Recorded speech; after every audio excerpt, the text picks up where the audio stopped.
For the information of all senators, key members of the administration will be coming to the Senate at 11 this morning for an all-members briefing with respect to Yemen and Saudi Arabia. Senators on both sides of the aisle have legitimate concerns about the war in Yemen, the terrible humanitarian plight of Yemeni citizens caught in the crossfire, and the multiple U.S. interests wrapped up in this conflict. The U.S.-Saudi relationship is a long-standing and critical one, but senators on both sides of the aisle also have legitimate concerns about the recent conduct of the Saudi government.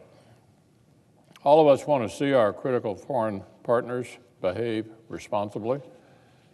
I've been encouraged to hear both Secretary Mattis and Secretary Pompeo call for an end to the war in Yemen and for accountability following the murder of Jamal Khashoggi. So I look forward to hearing from both secretaries today and learning more about the administration's strategy to achieve these and other important objectives. Now, Mr. President, on another matter, there's a lot of work to do. It's been our message returning from the Thanksgiving holiday. The Senate is staying focused on wrapping up this year's remaining priorities, getting more of the President's team in place, confirming well-qualified nominees for our federal courts, and attending to the pressing legislative business the American people need and expect us to handle.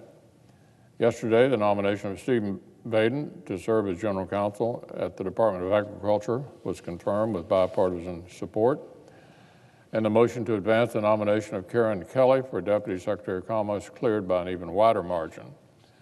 But these important steps haven't always come easily. Like I mentioned yesterday, between the day the Vaden nomination was favorably reported by our colleagues on the Agriculture Committee and yesterday's confirmation vote, 351 days elapsed. 351 days on the executive calendar. These stories are similar for so many of the President's well-qualified nominees. Needless delays, a record-breaking number of cloture votes, and then many go on to clear the chamber with bipartisan support. In some cases, that support is nearly unanimous. But my Democratic colleagues made this body drag its feet regardless. So we'll press on and continue this week to make progress and put to rest the various outstanding items that have to be completed before the end of the 115th Congress. Today, the Senate will vote to confirm Karen Kelly to serve as Deputy Secretary of Commerce.